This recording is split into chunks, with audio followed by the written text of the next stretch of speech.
నమస్తే. ఇప్పుడు కేసీఆర్ పరిపాలన బాగుందా, రేవంత్ రెడ్డి పరిపాలన బాగుందా? కేసీఆర్ పరిపాలన బాగుంది. భూములకు రేటు ఉండే అప్పుడు ఛాన్సన్ అయినవి ఇప్పుడు విడుదల చేస్తున్నాడు. ఈయన వచ్చి ఫ్రీ బస్సు పెట్టిండు. ఇంకా అన్ని ఇంకా 30 జుట్లన్నా కుడితే కానీ 3 చిగలు కూడట్లేవు. మరి ఈ బస్సు ఎందుకు పెట్టిండో ఏమో నాలుక జారి. మరి టయానికి వస్తలేవు, టయానికి ఉంటలేవు. మహిళలకి 2500 ఇస్తా అన్నాడు కదా, వస్తున్నాయా మీకు? ఏడున్నాయి లేవు, రేషన్ కార్డులే లేవు. ఇప్పుడు నీకు నీ ఫ్యామిలీ నీ భార్య అయినాక నువ్వు హాస్పిటల్కి వెళ్ళాలంటే రేషన్ కార్డు అడుగుతున్నారు కదా కన్ఫామ్గా. ఎక్కడుంది రేషన్ కార్డు? నువ్వు వచ్చి 3 సంవత్సరాలు అయింది కదా, నువ్వేం చేసావు చెప్పు. నేను చెప్పిన దానికి నువ్వు సమాధానం చెప్పేసావు. ఏం చేయలే కదా నువ్వు. ఇంకా అవి సస్పెండ్లోనే ఉండవు కదా.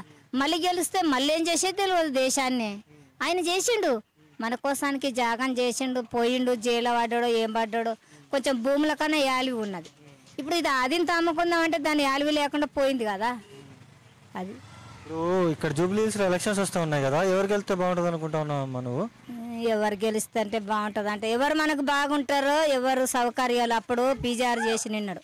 ఈ 18 బస్తీలు అయిన వల్ల అయిపోయినాయి. అప్పుడు కాంగ్రెస్ ఉండే. ఇప్పుడు ఈయన వచ్చినాక దోసుకునేదే ఉంది కానీ మనల్ని పైకి తెచ్చేది కాదు. మళ్ళీ కాంగ్రెస్ వస్తే మనం నాశనమే, ఇంకా పైసనే దొరకదు. మీకు చేసిన కష్టం కూడా మీ అకౌంట్లోకి రాదు, బ్యాంకులో కూడా దొంగలే. అది మరి కేసీఆర్ మంచిగా చేసిండా, రేవంత్ రెడ్డి మంచిగా చేసిండా? రేవంత్ రెడ్డి ఏం చేసిండు? ఆయన బస్సును పెట్టిండు 4 జారి. బస్సును పెడితే బస్సు ఎవరికి ఉపయోగపడుతుంది? ఎవరికో డైలీ డ్యూటీలు చేసేటోళ్ళకు బస్ ఛార్జ్ మిగిలింది. ఆ బస్ ఛార్జ్ అది ఏం సుఖం ఉంది? మళ్ళీ జెంట్స్కు పెంచాడు కదా. మరి ఆ ఊరికోతే మన సుఖంగా పోతున్నామా? మేము డబ్బులు కడుతున్నాం, మేము ఎందుకు లేవాలని అంటున్నారు. నీలాంటి వాళ్ళు లేస్తే ఎవరో ఒకరు లేస్తున్నారు అది సిటీలో. వాళ్ళైతే ఊరుకోయినప్పుడు మేము బస్ కిరాయిలు పెడుతున్నాం, మేము సీటుకి డబ్బులు కట్టినా, మేము ఎందుకు లేవాలని అంటున్నారు. 2 సంవత్సరాలు అయితే మేము ఊరికే పోవట్లేదు. ఆ సుమ్మలకి 300 ఇచ్చి పోతున్నాం మేము ఊరికి వెళ్ళాలంటే. మామనారు